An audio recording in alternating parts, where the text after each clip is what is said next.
The Arizona sun blazed down on the Apache camp as Kaya sat outside her family's dwelling, grinding corn between two stones.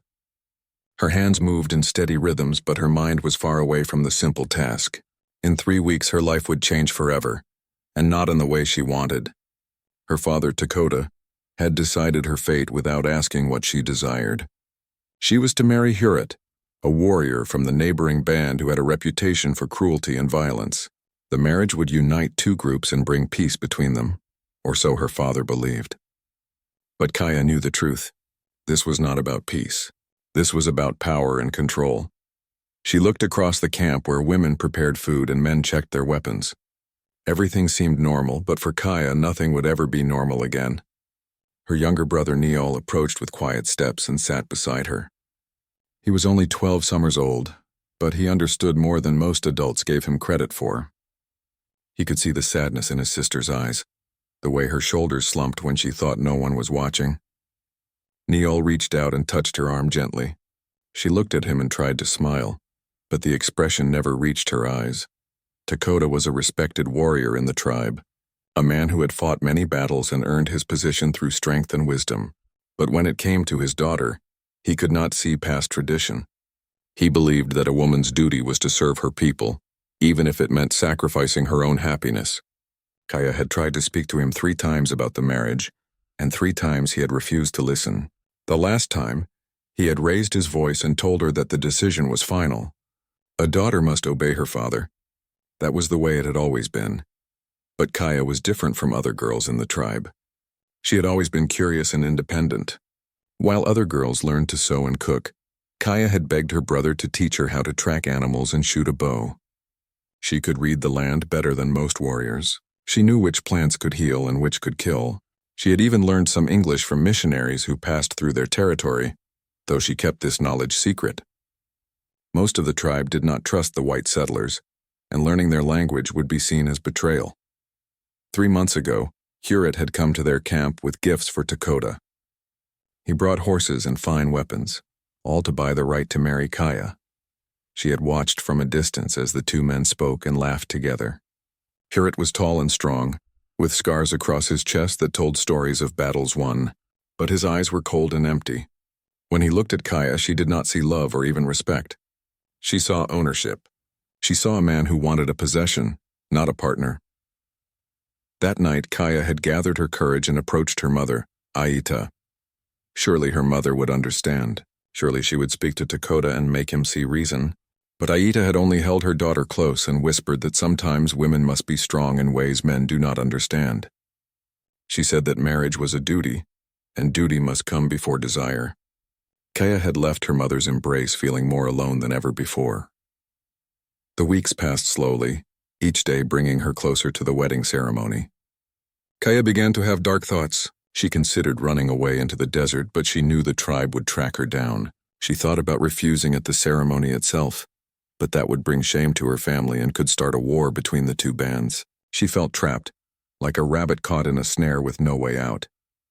She started taking long walks away from the camp, always careful to stay within the boundary that was considered safe. On these walks, she would practice her English, speaking to the wind and the rocks. She would shoot her bow at targets she set up, imagining each arrow was her ticket to freedom. Sometimes Neil would follow her, and they would sit together in silence, neither knowing what to say but finding comfort in each other's presence. 2 weeks before the wedding, Kaya discovered a hidden canyon about an hour's walk from camp.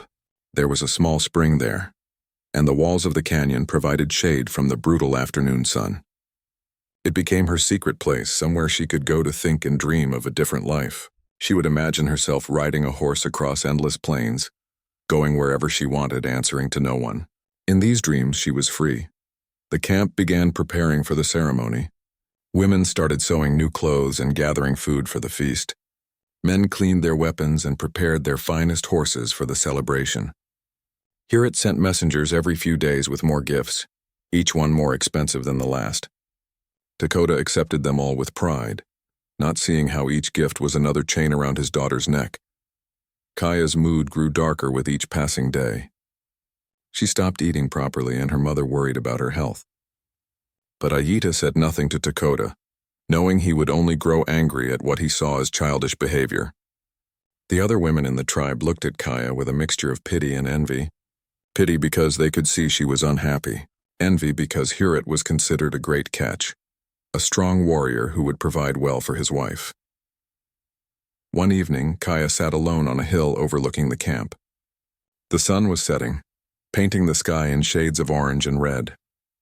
She thought about her life, about all the things she would never do and all the places she would never see.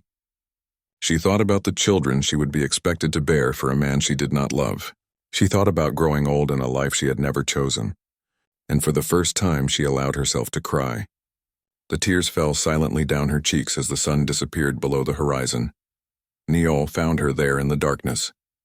He sat beside her and held her hand, and together they looked up at the stars. He told her that he wished he could help her, that he wished he had the power to change their father's mind. Kaya squeezed his hand and told him that some things could not be changed, no matter how much they wished it, but deep in her heart a small spark of hope still burned. She did not know how or when, but she promised herself that she would find a way to escape this fate. She had to believe that somehow, somewhere, there was a path to freedom.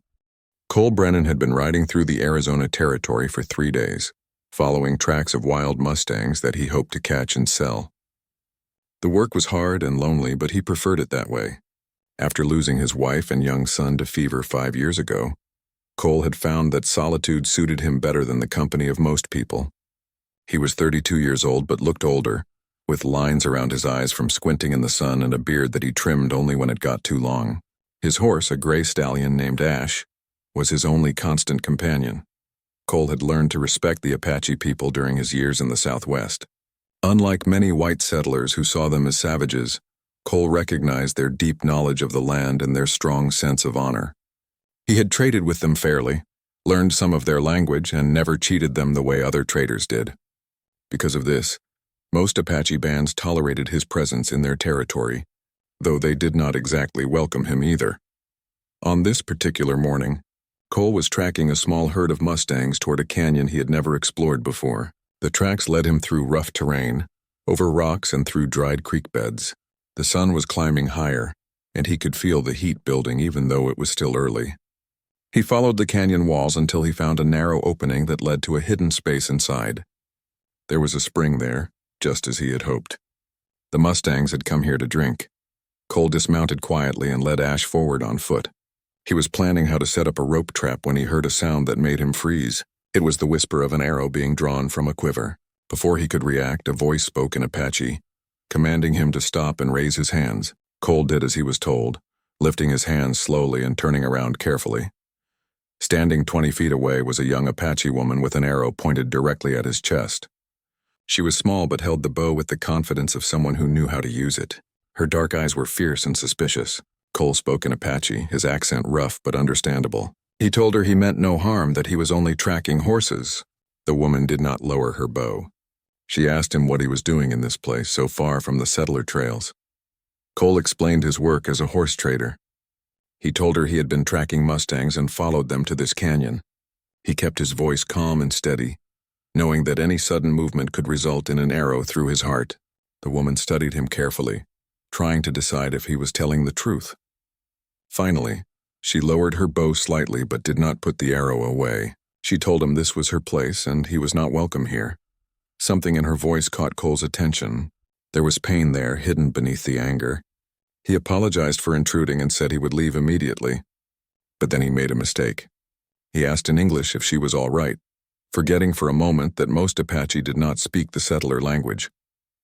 The woman's eyes widened in surprise, and for a brief second her guard dropped. She responded in careful English, asking how he knew she understood. Cole realized his error and tried to apologize, but the woman interrupted him. She switched back to English, speaking slowly as if testing each word. She said she had learned from missionaries but told no one in her tribe. She asked him to keep her secret. Cole promised he would, sensing that this knowledge was important to her for reasons he did not yet understand. The tension between them eased slightly. The woman finally lowered her bow completely and put the arrow back in her quiver. She introduced herself as Kaya. Cole gave his name and asked if he could water his horse at the spring. Kaya hesitated but then nodded. As Ash drank from the cool water, Cole and Kaya stood in awkward silence, neither sure what to say next. Cole noticed that Kaya looked tired, with dark circles under her eyes. He asked if she was in some kind of trouble. Kaya's face hardened and she turned away. She said her problems were her own, and not the concern of a white horse trader. Cole respected her privacy and did not push. He finished watering Ash and prepared to leave. But before he mounted, he told Kaya that if she ever needed help, she could find him by asking traders about the man with the gray horse. He was not sure why he said it, but something told him this woman needed a friend. Over the next 2 weeks, Cole found himself returning to the canyon several times, always with the excuse of tracking horses or checking water sources. Each time, Kaya was there, practicing with her bow or simply sitting by the spring. They began to talk, first in short conversations and then in longer ones. Kaya's English improved rapidly, and Cole learned more Apache words. They shared stories about their lives, though both held back the deepest truths. Cole told Kaya about his wife Mary and his son Jacob, and how they died when the fever swept through their town. He spoke of the emptiness that followed, the way he had left everything behind to wander the frontier. Kaya listened with sympathy, understanding what it meant to lose the people you loved. She told Cole about growing up in the tribe, about learning to track and hunt even though girls were not supposed to do such things. But she did not mention the wedding. That secret stayed locked inside her heart. During their 4th meeting, Cole brought a gift. It was a small knife with a carved handle, practical and well-made. He said every person who spent time alone in the wilderness should have a good blade. Kaya accepted it hesitantly, knowing that accepting gifts from men often carried expectations. But Cole asked for nothing in return. He simply smiled and said it was payment for teaching him more Apache words. As they sat by the spring that afternoon, Kaya felt something she had not felt in months. She felt hope. Here was a man who listened when she spoke, who did not try to control or own her. Cole treated her as an equal, something no man in her tribe had ever done. She found herself looking forward to their meetings, counting the hours until she could escape to the canyon again. On their 5th meeting, everything changed. Kaya arrived at the canyon with tears staining her cheeks. Cole saw immediately that something was terribly wrong. He approached carefully and asked what had happened. For a long moment, Kaya said nothing. Then, in a rush of words that mixed English and Apache, she told him everything. She told him about Herit and the forced marriage. She told him about her father's refusal to listen and her mother's helpless acceptance. She told him that in 1 week she would be bound to a man she feared and despised. Cole listened in silence, his jaw tight with anger. When Kaya finished speaking, he asked her what she wanted to do. The question surprised her. No one had ever asked what she wanted. She looked at Cole with desperate eyes and said she wanted to be free, but freedom seemed impossible. Cole thought for a long moment, staring at the spring as if it held answers. Then he looked at Kaya and said something that would change both their lives. He said that maybe freedom was not as impossible as she thought. The morning of the wedding arrived with clear skies and a gentle breeze that did nothing to calm the storm in Kaya's heart. She had barely slept the night before, lying awake in her dwelling and listening to the sounds of the camp settling into sleep. Now, as the sun rose over the desert, she knew that this day would determine the rest of her life. The camp had been preparing for this moment for weeks, and everything was ready. Everything except the bride. Kaya sat still as her mother and 2 aunts dressed her in the traditional wedding garments. The dress was beautiful, made of soft deerskin and decorated with beads and colored thread that had taken months to prepare. Her mother had sewn every stitch with love, not understanding that each thread felt like a rope tightening around Kaya's throat.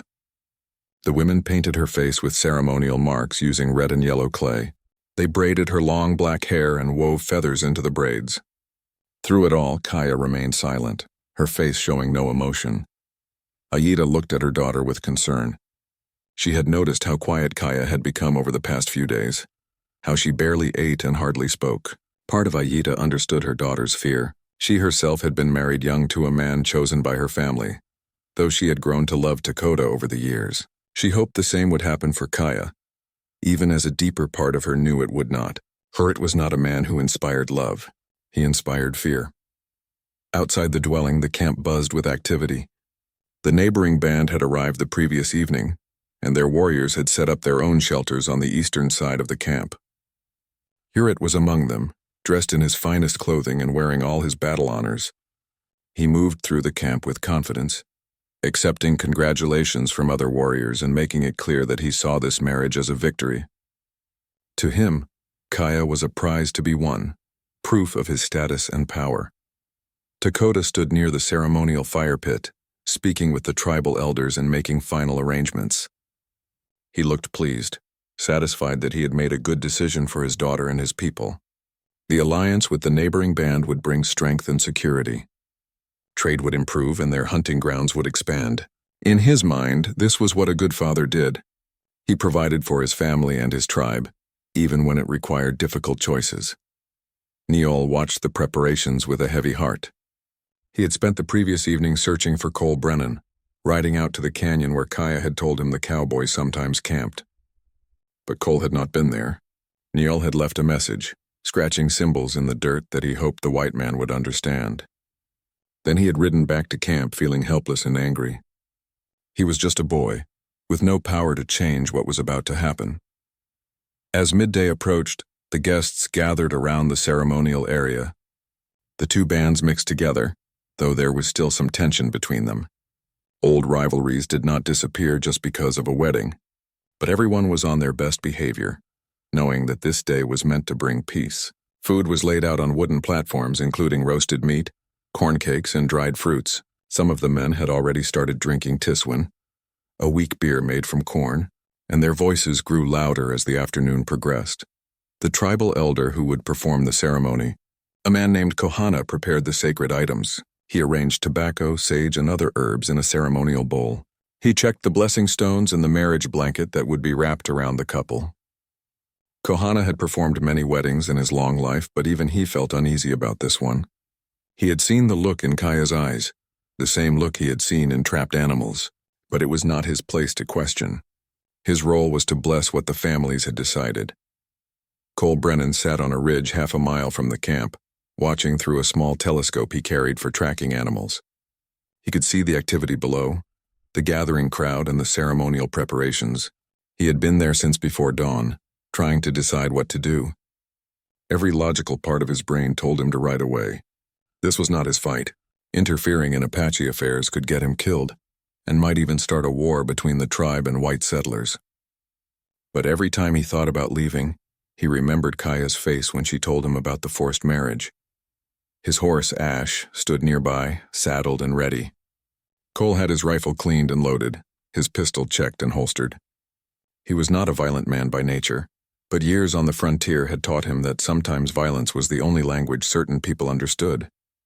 He thought about Mary and Jacob, about how he had been unable to save them from the fever. He thought about how he had spent 5 years running from that failure. Maybe this was his chance to save someone, or maybe he was just a fool about to throw his life away. Back in the camp, Aita came to collect her daughter. It was time. Kaya stood slowly, feeling as if she were moving through deep water. Everything seemed distant and unreal. She followed her mother out of the dwelling, and the assembled crowd fell silent as they saw her. She looked beautiful and tragic at the same time, a bird with clipped wings. She walked toward the ceremonial area, her eyes focused straight ahead, refusing to look at Hewitt. Hewitt stepped forward to meet her, his face showing satisfaction. He had waited for this moment, and now it was finally here. He reached out to take Kaya's hand, but she pulled back slightly. It was a small gesture, barely noticeable, but Hewitt's eyes flashed with anger. He grabbed her wrist firmly, making it clear that she would not embarrass him in front of both bands. Kaya felt the pressure of his grip and knew this was a preview of their marriage. He would control her through force. Kohana began the ceremony, speaking the ancient words that had joined countless couples before. He talked about the duties of a husband and wife, about the importance of family and tribe, about the blessings of the spirits. His voice droned on, and Kaya felt as if she were suffocating. She looked around desperately, searching for any escape. She saw her mother, tears running down Aita's face. She saw her father looking proud and stern. She saw Neol, his young face twisted with grief. The elder asked Hewitt if he would accept Kaya as his wife and provide for her. Hewitt answered loudly, his voice carrying across the camp. He said yes, he would take this woman and make her his. Then Kohana turned to Kaya and asked her the same question. This was the moment. Once she said yes, the marriage would be binding. She would belong to Hewitt in the eyes of the tribe and the spirits. Kaya opened her mouth, but no words came out. The crowd waited in tense silence. Kaya's silence stretched on for what felt like an eternity. Every person in the gathered crowd stared at her, waiting for the simple word that would seal her fate. Kohana repeated the question, his voice gentle but insistent. Would she accept Huret as her husband? Kaya looked at the warrior standing beside her, his hand still gripping her wrist tightly. She saw the warning in his eyes, the promise of punishment if she dared to refuse. Then something inside her broke. All the fear and anger and desperation that she had been holding inside came rushing out. She pulled her hand away from Huret's grip with surprising force and stepped back. In a voice that carried across the entire camp, Kaya spoke words that shocked everyone present. She said no. She would not marry this man. She would not be owned like a horse or a weapon. She was a living person with her own spirit, and she refused to give that spirit away to someone who saw her only as property. The crowd gasped in collective shock. Women covered their mouths. Men looked at each other in confusion. No one could remember the last time a woman had refused a marriage arranged by her family. Takota's face turned dark with rage and embarrassment. He stepped forward, his voice thundering as he demanded that his daughter obey. He told her she was bringing shame to their family and disrespecting the alliance he had worked so hard to build. Kaya turned to face her father, tears streaming down her painted cheeks, and told him that she would rather bring shame than live in misery. She said that if Apache people truly valued strength and courage, then they should respect her courage to choose her own path. Huret's expression changed from surprise to fury. He moved toward Kaya with quick steps, reaching out to grab her. He shouted that she had embarrassed him in front of both bands and that she would pay for this insult. Several of his warriors stepped forward, ready to support their leader. The peaceful ceremony was rapidly turning into something dangerous. Ayita rushed forward to protect her daughter, placing herself between Kaya and Huret. She begged her husband to stop this, to listen to their daughter, but Takota ordered her to step aside.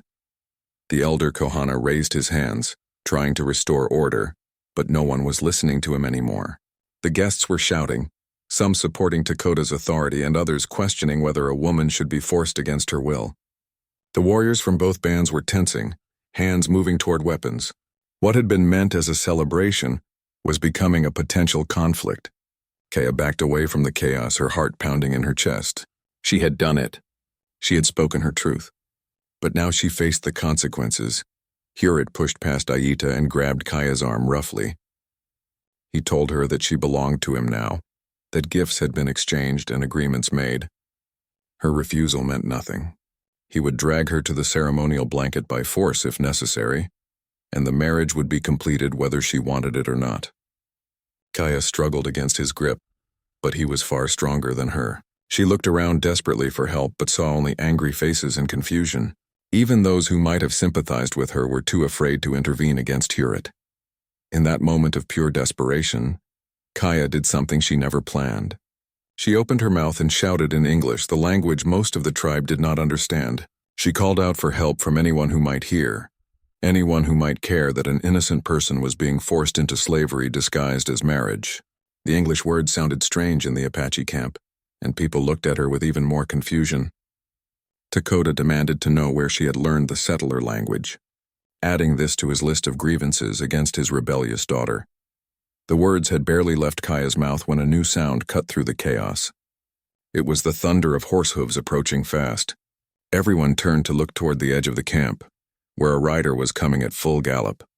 The dust cloud behind the horse made it hard to see clearly at first, but as the rider got closer, Kaya's heart leaped. It was Cole Brennan on his gray stallion, riding straight toward the ceremonial area with no hesitation or fear. Cole brought Ash to a sliding stop in the center of the gathering, between Kaya and Huret. The sudden appearance of a white man in the middle of their ceremony caused an uproar. Warriors reached for their weapons. Women pulled children back to safety. Takota shouted at Cole, demanding to know what he meant by this intrusion. Cole dismounted slowly, his hands visible but ready to move to his weapons if needed. His eyes found Kaya's for just a moment, and in that look she understood. He had heard her plea, and he had come. Cole spoke in Apache, his accent rough but his words clear. He addressed Takota with respect, calling him by his proper title and acknowledging his position as chief. But then Cole said something that made the crowd murmur with surprise. He told Takota that he had come to speak on behalf of Kaya, to offer her a choice that she should have been given from the beginning. He said that true strength came from freedom, not from chains, and that forcing a woman into marriage against her will was not the mark of a great people. Hewitt exploded with rage. He pointed at Cole and shouted that this white dog had no right to speak at an Apache ceremony. He accused Cole of trying to steal his bride and demanded that the warriors kill him immediately. Several of Hewitt's men moved to surround Cole, their weapons drawn, but Cole did not back down. He kept his eyes on Dakota, waiting for the chief's decision. Everything now depended on whether Dakota would listen or whether blood would be spilled on what was supposed to be a day of celebration. Dakota looked from Cole to his daughter, to the assembled crowd. He was trapped between his pride, his sense of duty, and the unexpected challenge before him. The alliance with Hewitt's band was important, but so was his reputation for fairness. If he killed Cole without hearing him out, some would say he feared the truth of the white man's words. If he listened to Cole, he risked angering Hewitt and breaking the agreement. The chief stood silent, weighing his options. Before Dakota could speak, Kaya stepped forward. She positioned herself beside Cole, facing her father with her head held high. In Apache, she told Dakota that this man had shown her more respect in a few weeks than Hewitt had shown in all their time as a promised couple. She said that Cole was right, that she should have a choice in who she married. She reminded her father of the stories he had told her as a child, stories of brave Apache women who stood up for themselves and their people. She asked him if those stories were lies, or if they meant that women could be strong only when it suited men. The crowd fell silent, waiting for Dakota's response. Some of the older women were nodding, remembering their own forced marriages and the pain they had endured. Some of the younger warriors looked uncomfortable, perhaps thinking of their own sisters and daughters. But Hewitt and his men looked murderous, ready to attack at any moment. The tension was so thick it could be cut with a knife. Cole's hand hovered near his pistol, ready but not threatening. He had made his move. Now the outcome rested with the Apache. The silence that followed Kaya's words was broken by an unexpected voice.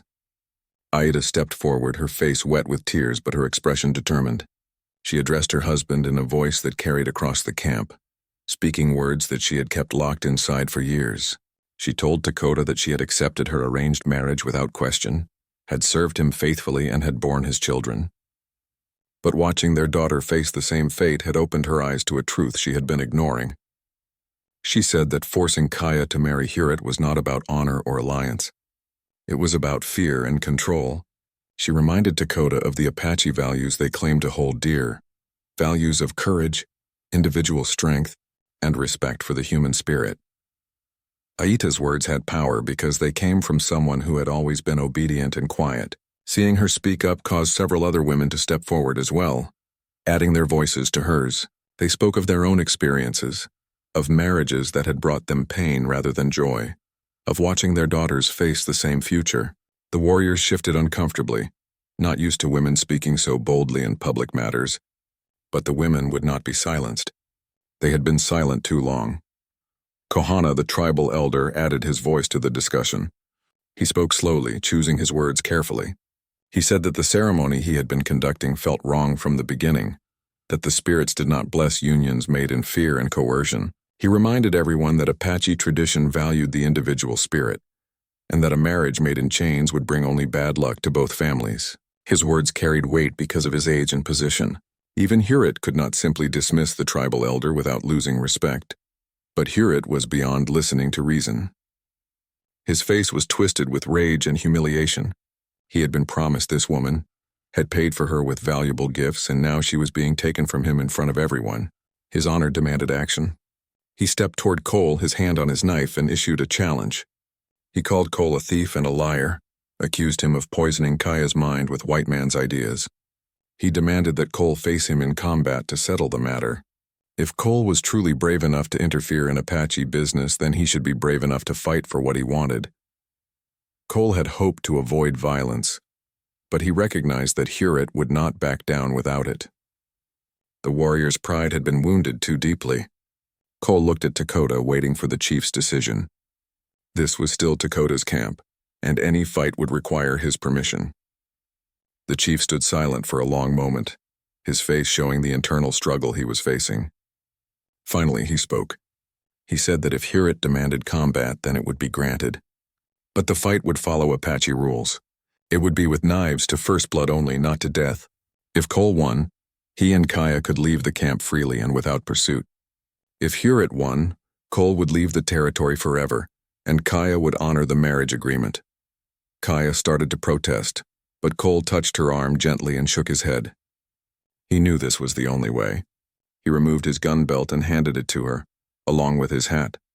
He drew his knife, a simple but well-made blade he had carried for years. Hewitt smiled cruelly and drew his own knife, a larger weapon with a bone handle decorated with carvings. The crowd formed a circle around the two men, giving them space to fight. Neil pushed through the crowd to stand beside his sister, his young face pale with fear. The fight began with Hewitt attacking aggressively, confident in his superior size and strength. He slashed at Cole with quick, powerful strikes, trying to end the fight early. But Cole had learned fighting from hard experience on the frontier, where survival meant being smart rather than strong. He dodged and deflected, letting Hewitt waste energy on attacks that hit nothing but air.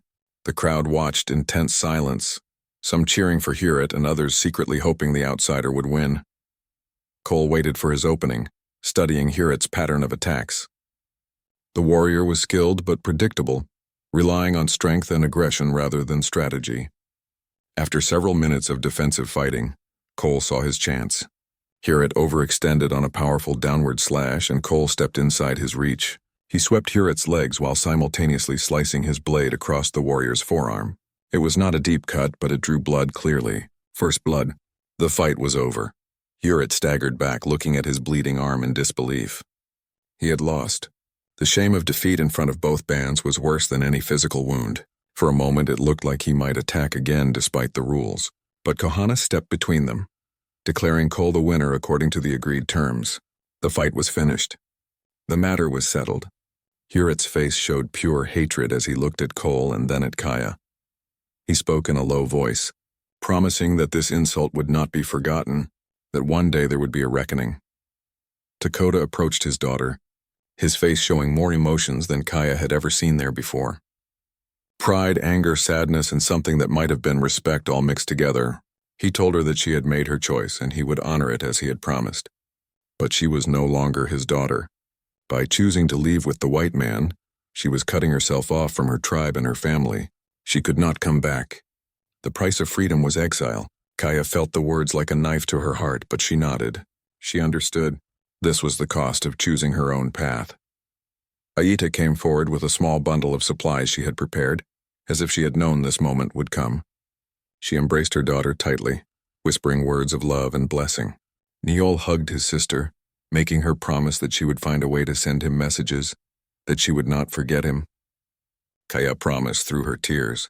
Then she turned to Cole, who was retrieving his gun belt and checking that Ash was ready to ride. Cole helped Kaya mount behind him on the horse.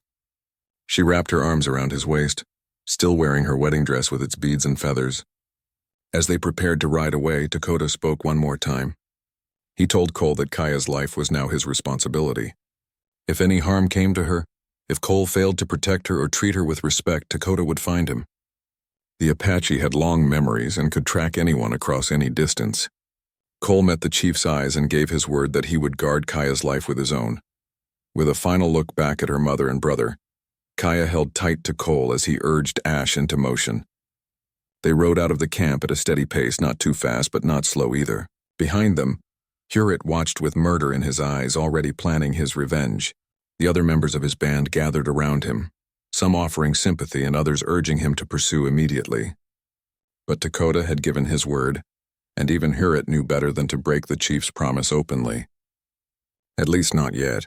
As Cole and Kaya disappeared over the ridge, the wedding celebration that had turned into a rescue came to its strange and uncertain end. Cole and Kaya rode hard for the first hour, putting as much distance as possible between themselves and the Apache camp. Cole kept checking behind them, watching for signs of pursuit, but the horizon remained empty. Dakota had given his word that they could leave freely, and it seemed he was honoring that promise. At least for now. They followed a path that led north through rough terrain where tracks would be harder to follow. The sun was beginning its descent toward the western horizon when Cole finally slowed Ash to a walk. Kaya had been silent during the ride, her arms wrapped tightly around Cole's waist. Now that the immediate danger had passed, the reality of what had happened began to sink in. She had left her family, her tribe, and everything she had ever known. She was riding into an unknown future with a man she had known for only a few weeks. The traditional wedding dress she wore seemed ridiculous now, a reminder of the life she had escaped. She felt tears coming but forced them back. She had made her choice. She would not regret it. Cole found a sheltered spot among some rocks as the evening approached. He helped Kaya dismount and began setting up a simple camp. He worked efficiently, gathering wood for a small fire and checking the supplies in his saddlebags. Kaya watched him, feeling useless and uncertain. In her tribe, she had always known what to do and how to contribute. Here she felt lost. Cole noticed her discomfort and spoke gently. He told her they were partners now, that they would figure things out together. His words helped calm the fear rising in her chest. As darkness fell, they sat by the fire eating dried meat and hard bread from Cole's supplies. Cole explained his plan. They would head north toward Colorado Territory, where he had friends in a settlement called Cedar Ridge. It was a small town, mostly peaceful, where an Apache woman with a white man would raise fewer questions than in the larger cities. The journey would take about 3 weeks if the weather held, and they did not run into trouble. Kaya listened and nodded, trusting Cole's knowledge of the settler world that was now her world too. That first night was difficult. Kaya lay wrapped in a blanket near the fire, staring up at the stars. These were the same stars she had watched from her tribe's camp, but everything felt different now. She thought about her mother and Neol, wondered what they were doing, whether they were thinking of her. She thought about her father's final words, the way he had disowned her. The pain of that rejection cut deeper than she had expected. Cole noticed she was not sleeping and spoke softly from his own bedroll. He told her that grief and doubt were natural, that leaving behind everything you know was one of the hardest things a person could do. He said he understood because he had done the same after Mary and Jacob died. The next morning brought new challenges. Kaya's wedding dress was completely impractical for travel, the beaded deerskin too delicate and too obvious. Cole had a spare shirt and pants in his pack meant for trading but now put to better use. Kaya changed behind some rocks, feeling strange in the settler clothing. The pants were odd and restrictive compared to the dresses she was used to, but she could see how they would be better for riding. When she emerged, Cole tried not to stare. With her hair pulled back and wearing men's clothing, Kaya looked completely different from the traditional Apache bride of yesterday. They traveled steadily north, following trails that Cole knew from his years working the territory. He taught Kaya about settler customs and ways of thinking, knowledge she would need to survive in her new life. Kaya taught Cole more Apache skills, showing him tricks for tracking and reading the land that even his years of experience had not taught him. They made a good team, each one's strengths balancing the other's weaknesses. Slowly, the awkwardness between them began to fade, replaced by something deeper and more comfortable. On the 5th day, they encountered their first trouble. A group of 3 rough-looking men on horseback spotted them from a distance and rode over to investigate. Cole tensed immediately, his hand moving near his pistol. The men were the kind who lived on the edge of the law, making their money through activities that ranged from questionable to outright criminal. Their leader, a man with a scarred face and missing teeth, looked Kaya up and down in a way that made Cole's blood boil. He asked Cole what he was doing traveling with an Indian woman, his tone suggesting he already had ugly thoughts about the answer. Cole kept his voice steady and calm, but there was steel underneath. He said Kaya was his wife and they were traveling to meet family. The lie came easily because protecting Kaya was all that mattered. The scarred man laughed and made a crude comment about Apache women. His companions joined in the laughter, edging their horses closer. Cole's hand moved to his pistol grip and his eyes went cold. He told them they could ride away now and everyone would stay healthy, or they could keep talking and see what happened. The scarred man saw something in Cole's eyes that made him reconsider. These were not the eyes of a soft target. After a tense moment, he spat on the ground and rode away with his men, but not before promising they would meet again. Kaya had watched the exchange with her hand on the knife Cole had given her, ready to fight if needed. After the men left, she asked Cole what they wanted. He explained that some settlers saw Apache people as less than human, and a woman traveling alone with a white man would attract the wrong kind of attention. He suggested they stick to their story of being married, as it would cause fewer problems than the truth. Kaya agreed, understanding the practicality even if the idea made her feel strange inside. As they continued their journey, Cole became more protective and watchful. He knew that word would spread about an Apache woman traveling north, and not everyone would be as easily discouraged as the three men had been. He taught Kaya how to use his spare pistol, insisting she learn to shoot despite her preference for bow and knife. At first, the loud noise of the gun frightened her, but she quickly adapted. By the end of the second week, she could hit a target reliably at close range. They settled into a routine of travel and camp. Cole would hunt or fish in the evenings while Kaya gathered plants and prepared meals using a combination of Apache and settler methods. They talked for hours around the campfire, sharing stories and learning about each other's worlds. Cole found himself laughing more than he had in years. Kaya discovered that freedom, while scary, was also wonderful. She could make her own choices, speak her own mind, and no one would punish her for it. On the 15th day, a storm caught them in open country. They took shelter in a small cave, huddling together for warmth as rain poured down outside. The closeness forced them to acknowledge something that had been growing between them since the day they met. Cole asked Kaya if she regretted leaving, if she wished she had stayed with her tribe despite Herit. Kaya looked at him in the dim light and said she had no regrets. She said Cole had given her something more valuable than comfort or safety. He had given her the right to choose her own life. In that moment, both of them understood that what they felt was more than friendship or partnership. But neither spoke of it, both uncertain and afraid of what naming it might mean. On the 19th day of their journey, Cole and Kaya crested a hill and saw Cedar Ridge spread out in the valley below. It was a small settlement, maybe 50 buildings scattered along a creek that provided water year-round. There was a main street with a general store, a saloon, a blacksmith shop, and a few other businesses. Houses and small ranches dotted the surrounding area. Smoke rose from chimneys in the cool morning air. To Kaya, it looked both fascinating and frightening. This would be her new home, a place so different from anything she had known. They rode slowly into town, and Kaya felt every eye turn to watch them pass. People stopped their activities to stare at the Apache woman riding beside the weathered cowboy. Some faces showed curiosity, others showed suspicion or fear. A few showed outright hostility. Kaya kept her head up and her expression neutral, refusing to show the anxiety churning in her stomach. Cole led them to the general store, a sturdy building with a painted sign that read Henderson's Supplies. A woman in her 50s emerged from the store, wiping her hands on her apron. Her face broke into a genuine smile when she saw Cole. She hurried over and embraced him warmly, scolding him for staying away so long. This was Margaret Henderson, the store owner and one of Cole's few real friends in the territory. Cole introduced Kaya, explaining that she was traveling with him and needed help adjusting to settler life. Margaret looked at Kaya with kind eyes and seemed to understand more than Cole had said. She welcomed Kaya and immediately began making plans to help her.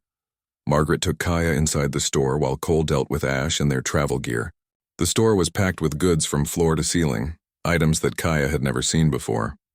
Margaret showed her different types of fabric, explaining what each was used for. She found a ready-made dress that would fit Kaya and insisted she take it as a welcome gift. When Kaya tried to refuse, Margaret said firmly that women needed to help each other, especially in rough country like this. Her kindness made Kaya's eyes water with gratitude. Over the next few days, Margaret became Kaya's guide to settler society. She taught her how to use a wood stove, how to sew with needle and thread, how to shop with money instead of trading. She explained the unwritten rules of town life, which people could be trusted and which should be avoided. Most importantly, she taught Kaya that not all white settlers hated Apache people. Many were just scared of what they did not understand. Margaret herself had lived through conflicts between settlers and tribes, but she had never let fear turn into hatred. Cole found work at the Running Creek Ranch, owned by a man named Joseph Tucker who raised cattle and horses. Joseph was practical and fair, caring more about a man's work ethic than his past. He agreed to hire Cole on as a horse trainer and general ranch hand. The pay was modest but steady, and Joseph offered to let Cole use a small cabin on the ranch property. It was rough and needed repairs, but it had a roof and walls. For the first time since leaving the Apache camp, Kaya and Cole had something like a home. They worked together to make the cabin livable. Cole fixed the roof and patched holes in the walls while Kaya cleaned and organized the interior. Margaret donated some basic furniture and cooking supplies. Other townspeople, seeing that Cole and Kaya were trying to build an honest life, gradually became less hostile. A few even offered help or small gifts. Kaya learned that frontier communities, despite their prejudices, respected hard work and self-sufficiency above almost everything else. As weeks turned into months, Kaya's English improved dramatically. She picked up not just the language but the rhythms and expressions of settler speech. She learned to read and write, practicing every evening by lamplight. Margaret was amazed at how quickly Kaya absorbed new knowledge, telling Cole that his woman had a sharp mind that deserved education. Cole agreed, feeling proud of everything Kaya had accomplished in such a short time. But adaptation was not without struggles. Kaya missed her family terribly, especially Neol and her mother. She wondered how they were doing, whether they thought of her. She missed the Apache ways of life, the connection to the land and spirits that settler society seemed to lack. Sometimes she felt like she was caught between two worlds, fully belonging to neither. Cole understood because he felt something similar. He had left his old life behind after losing his family, but he had never quite found a place where he truly fit. Their relationship deepened during this time. Though both remained careful about defining what they meant to each other, they shared the small cabin but maintained separate sleeping areas out of respect and propriety. Cole was patient, never pushing, knowing that Kaya had already been through enough pressure about relationships. But the feelings between them grew stronger with each passing day. They worked side by side, ate meals together, and talked long into the night about their hopes and dreams. The first real test of their new life came 4 months after their arrival. A cattle buyer from Denver came through town and he brought news that made Cole's blood run cold. There had been reports of an Apache war party moving through the territory, attacking small ranches and homesteads. The descriptions of the leader matched Huret. Cole knew immediately what this meant. Huret had not forgotten the insult at the wedding ceremony. He was looking for revenge and he would not stop until he found them. Cole went to Sheriff Dutch Calloway, the law in Cedar Ridge. Dutch was a former Army officer who had seen enough violence to last a lifetime. He listened to Cole's story and nodded grimly. He said he could not protect them if a determined war party decided to attack. His advice was to leave, to keep moving until they were far beyond Huret's reach. But when Cole returned to the cabin and told Kaya what the sheriff had said, she surprised him with her response. Kaya said she was tired of running. She had run from one life to another, always afraid and uncertain. In Cedar Ridge, she had found people who accepted her and work that gave her purpose. She had found something like peace. If Huret came for her, she would stand and fight rather than spend the rest of her life looking over her shoulder. Cole looked at this woman who had grown so much stronger since the day he rode into her wedding ceremony. He realized that she was right. Running would solve nothing. They had to stand their ground. That night, they sat together on the porch of their cabin, watching the sunset paint the sky in shades of orange and red. Cole reached over and took Kaya's hand in his, the first time he had done so since they left the Apache camp. Kaya looked at him, surprised and pleased. Cole spoke quietly, telling her that if they were going to face danger together, there was something he needed to say. He told her that over the past months he had come to care for her in ways that went beyond friendship or protection. He said he loved her, not just for her courage or strength, but for who she was as a person. Kaya felt tears sliding down her cheeks, but this time they were tears of joy. She told Cole that she loved him too, that he had shown her what real respect and partnership looked like. She said that being with him had taught her that love should never be about ownership or control, but about two people choosing each other freely. They sat together in the gathering darkness, hands clasped, knowing that whatever came next, they would face it together. The preparations for defending Cedar Ridge began the next morning. Cole met with Sheriff Calloway and Joseph Tucker to discuss strategy. They agreed that warning the town was necessary, even though it might cause panic. That afternoon, Dutch called a town meeting at the saloon. He explained the situation honestly, telling everyone that an Apache war party led by a warrior named Huret was possibly heading their way, seeking revenge against Cole and Kaya. Some townspeople immediately demanded that Cole and Kaya leave to protect the rest of them. Others argued that abandoning people in need was not what decent folk did. Margaret stood up and spoke with surprising force for someone usually so gentle. She reminded everyone that Cole had worked hard and honest since arriving, that Kaya had helped several families with her knowledge of healing plants, and that the couple deserved the same protection any member of the community would receive. Her words swayed many who had been uncertain. Joseph Tucker added his voice, saying Cole was one of his best workers, and that he would stand with them. Slowly, the mood in the room shifted. Cedar Ridge decided to prepare for defense rather than drive out two of their own. Over the next week, the town fortified itself as best it could. Men who owned rifles cleaned and checked them. Lookouts were posted on the hills around the settlement to watch for approaching riders. Women and children practiced moving to the reinforced cellar under the general store if fighting started. Cole and Kaya worked alongside everyone else, grateful for the support but feeling guilty that their problems had brought danger to innocent people. 10 days after the warning, a lone Apache rider appeared on the ridge to the east. He sat there for several minutes, clearly visible against the sky, then rode away. The message was clear. Hurrit knew where they were. Cole suggested trying to meet with Hurrit alone, to settle the matter between them without involving the town. But Dutch refused to allow it, saying that letting Cole face a war party alone was suicide and solved nothing. They would wait and see what Hurrit decided to do. 3 days later, Hurrit came, but not in the way anyone expected. He rode into town in the early morning with only 2 warriors accompanying him. They came under a white flag, the universal sign of truce. Sheriff Calloway met them in the street with Cole and several armed townsmen nearby. Hurrit spoke in broken English, saying he wanted to talk with Kaya. Cole immediately refused, but Kaya stepped forward from where she had been watching. She told Cole she needed to do this, that running and hiding had never solved anything. Cole insisted on staying beside her as she approached Hurrit. The warrior looked different from the last time she had seen him, somehow smaller and less frightening. His 2 companions stayed mounted while Hurrit dismounted and stood facing Kaya. For a long moment he just stared at her, and she met his gaze without flinching. Then in Apache, Hurrit began to speak. He said that after she left he had been consumed by rage and thoughts of revenge. He had tracked them for months, planning different ways to make them suffer. But during that time, something had changed in him. Hurrit explained that his own sister, inspired by Kaya's courage, had refused an arranged marriage in his own band. When Hurrit tried to force her to obey, she had thrown his own actions back at him, asking how he could demand that she accept what Kaya had refused. The question had struck him like a physical blow. He began to see that his desire to own Kaya had never been about love or honor. It had been about ego and control. His sister's rebellion had opened his eyes to a truth he had been avoiding.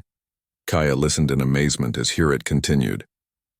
He said that he had come to Cedar Ridge expecting to find her miserable, broken by life among the white settlers. Instead, his scouts had reported that she seemed happy and strong, working alongside her chosen man as an equal partner. Seeing this from a distance had completed his transformation. He realized that the woman he had wanted to possess could never truly be owned by anyone. Her spirit was too strong. By forcing her to marry him, he would have destroyed the very thing that made her valuable. Hurrit told Kaya that he was withdrawing his claim and his threats. He would tell his warriors that the matter was settled, that honor had been satisfied. But he had one request. He asked Kaya to speak to his sister, to tell her how she had found the courage to choose her own path. Kaya was silent for a long moment, processing everything she had heard. Then she agreed. She told Hurrit that she would speak with his sister if the opportunity arose. She also told him something else, something that surprised both of them. She thanked him. If he had not been so clearly wrong for her, she might never have found the courage to refuse. In a strange way, he had pushed her toward her freedom. Hurrit nodded slowly, accepting her words. He looked at Cole and spoke in English. He said that Cole was a lucky man, but also a good one. He warned Cole that Kaya's strength could be challenging, but that a man who appreciated that strength would never lack for an interesting life. Cole smiled slightly and said he was learning that every day. With a final nod to Kaya, Hurrit mounted his horse. He and his 2 companions rode out of Cedar Ridge, and the threat that had hung over the town disappeared with them. The relief in Cedar Ridge was enormous. That night, the town held an impromptu celebration at the saloon. For the first time since arriving, Kaya felt truly welcomed by the community rather than just tolerated. People who had been suspicious now approached her with friendly conversation. Several women asked her to teach them about medicinal plants. Even the few who remained uncomfortable with having an Apache in town kept their opinions to themselves, recognizing that she had earned her place. 2 months later, on a crisp autumn morning, Kaya and Cole were married in a simple ceremony that honored both Apache and settler traditions. Margaret served as witness along with Sheriff Calloway and Joseph Tucker.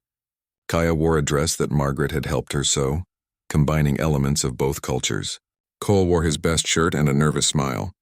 The ceremony was short and heartfelt, with vows spoken freely by two people who had chosen each other against all odds. They made the small cabin truly their home, working together to expand it and improve the land around it. Cole taught Kaya about raising horses and cattle. Kaya taught Cole about sustainable farming methods she had learned from her tribe. They became known in the area as honest dealers who treated everyone fairly. Slowly, they built not just a home but a life together, one based on mutual respect and genuine love. A year after their marriage, a young Apache boy appeared at their door. It was Neol, now 13 and having traveled alone to find his sister. He brought news from the tribe. Their mother, Aida, was healthy and sent her love. Dakota had died peacefully 6 months ago, but before his death he had asked Neol to find Kaya and tell her something. He wanted her to know that her courage had taught him a valuable lesson. He said that true strength meant allowing those you love to choose their own path, even when that path takes them away from you. He died knowing his daughter was happy and free, and that knowledge brought him peace. Kaya wept at the news, feeling both grief and relief. She had wanted her father's understanding, and now she had it, even if it came too late for a true reconciliation. Neol stayed with them for several weeks before returning to the tribe. During his visit, he saw how Kaya and Cole lived as true partners, making decisions together and supporting each other's dreams. He told his sister that seeing her happiness made everything worthwhile. When he left, he promised to return and to bring news of their mother regularly. Years passed, and Cole and Kaya's ranch grew and prospered. They never became wealthy, but they built something more valuable than money. They built a life of freedom, respect, and love. Kaya became known throughout the region as a skilled healer and tracker. Cole earned a reputation as one of the best horse trainers in the territory. They were respected by both settler and Apache communities, serving as a rare bridge between two worlds that too often viewed each other with suspicion and fear. On quiet evenings, they would sit together on the porch they had built, watching the sunset over the land they had made their own. Kaya would sometimes think back to that terrifying day when she stood in her wedding dress, refusing a future that had been chosen for her. She thought about the moment when she heard horse hooves approaching and saw Cole Brennan riding toward her like something out of a dream. She realized that he had not just saved her that day, he had given her the chance to save herself, to become the woman she was meant to be. Cole would look at his wife, this strong and remarkable woman who had transformed his empty existence into a life worth living. He thought about the day he made the crazy decision to ride into an Apache wedding ceremony and challenge a warrior for a woman he barely knew. It should have gotten him killed. Instead, it had given him everything that mattered. He had found love again, not to replace what he had lost, but to build something new and equally precious. Their story became something of a legend in the territory, told around campfires and in saloons. Some versions were exaggerated, turning Cole into a gunfighter and Kaya into an Apache princess. But the truth was better than any legend.